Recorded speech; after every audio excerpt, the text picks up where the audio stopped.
জি 24 ঘন্টায় স্বাগত। Jack অলিবল studio থেকে আপনাদের সঙ্গে আমি শুভদীপ।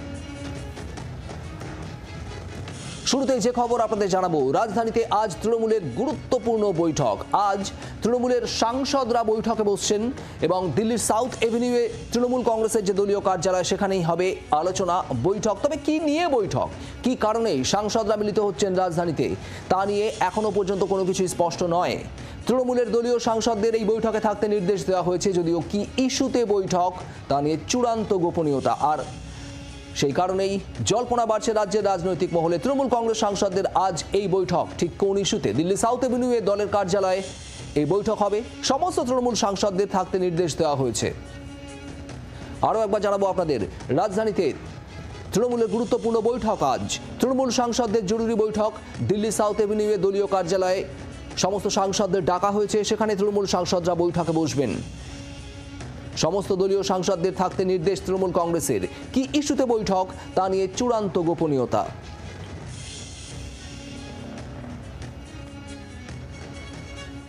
রাজধানীতে তৃণমূল কংগ্রেসের এই গুরুত্বপূর্ণ বৈঠকের ইস্যু কি, এজেন্ডা কি, তা নিয়ে জল্পনা রাজনৈতিক মহলে। তৃণমূল সাংসদদের জরুরি বৈঠকে ডাকা হয়েছে এবং দিল্লির সাউথ এভিনিউতে দলের কার্যালয় সেখানেই আসতে বলা হয়েছে তৃণমূল সাংসদদের। তারা বৈঠকে বসবেন। তবে বৈঠক ঠিক কি ইস্যুতে তা নিয়ে এখনো পর্যন্ত গোপনীয়তা। সরাসরি চলে যাব নয়াদিল্লিতে, আমাদের প্রতিনিধি রাজীব চক্রবর্তী রয়েছেন আমাদের সঙ্গে। রাজীব, ঠিক কি কারণে তৃণমূল সাংসদরা তারা আজ মিলিত হচ্ছেন দলীয় কার্যালয়ে, দিল্লিতে বৈঠক হবে, ঠিক কি ইস্যু কিছু জানা যাচ্ছে?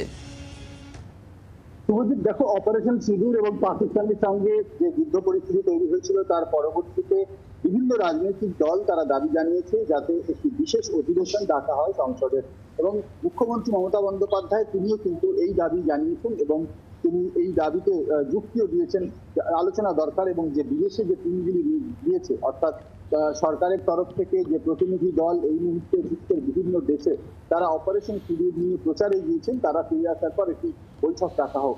এই আবহে সরকার একটি বৈঠক ডাকতে চলেছে এমনটাই সূত্র মারফত খবর আসছে। কবে তা এখনো নির্ঘণ্ট তৈরি হয়নি, কিন্তু সংসদের একটি বিশেষ অধিবেশন ঘটতে পারে এমন সম্ভাবনা তৈরি হয়েছে। ঠিক এই আবহে তৃণমূল কংগ্রেস তাদের লোকসভা এবং রাজ্যসভার সাংসদদের আজকে দিল্লিতে সকাল 11:45 দলের যে সাউথ অ্যাভিনিউতে কার্যালয়ে সেখানে উপস্থিত হতে নির্দেশ দিয়েছেন।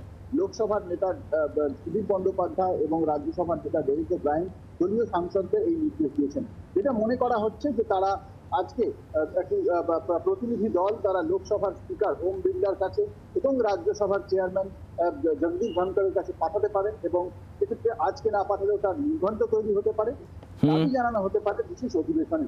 আমরা জানি যে বিভিন্ন রাজনৈতিক দলের প্রতিনিধিদের নিয়ে দল গঠন করে একাধিক দল তারা বিশ্বের বিভিন্ন দেশে গিয়েছে। অপারেশন সিঁদুরের কেন প্রয়োজন ছিল, কিভাবে অপারেশন সিঁদুর করা হয়েছে এবং পাকিস্তানের সাধারণ মানুষকে আক্রমণ না করে কিভাবে জঙ্গি ঘাঁটি গুঁড়িয়ে দেওয়া হয়েছে, মূলত এই বিষয়গুলি নিয়ে আলোচনার জন্যই সংসদে আজকে সংসদে যেহেতু বিশেষ অধিবেশন ডাকা হোক এই দাবি তারা তুলছেন, এবং এই দাবিকে সামনে রেখেই তারা বৈঠকে বসছেন। এবং পাশাপাশি তোমাকে জানিয়ে রাখি যে তৃণমূল কংগ্রেসের সাধারণ সম্পাদক তথা ডায়মন্ড হারবারের সাংসদ অভিষেক বন্দ্যোপাধ্যায় তিনিও বিদেশে রয়েছেন। তিনি বার্তা দিচ্ছেন, দেশের পাশে রয়েছেন। দলনেত্রী মমতা বন্দ্যোপাধ্যায় তিনিও এই ইস্যুতে দেশের পাশে, কেন্দ্রীয় সরকারের পাশে সর্বতোভাবে বার্তা দিয়েছেন। এক্ষেত্রে এই আবহে কোনো সাংসদ যাতে কোনোভাবেই দেশ বিরোধী বা কোনো এমন কোনো মন্তব্য না করেন যেটিতে সরকার অস্বস্তিতে পড়ে, এই বার্তাগুলিও কিন্তু সাংসদদের দেওয়া প্রয়োজন। মনে করা হচ্ছে এই বিষয়গুলি আলোচনা করা হবে এবং সামগ্রিকভাবে এই পরিস্থিতি নিয়ে আলোচনা করার জন্যই আজকের এই বৈঠক বলেই সূত্র মারফত খবর পাওয়া যাচ্ছে। বাংলার আওয়াজ, বাঙালির আবেগ, জি 24 ঘন্টা।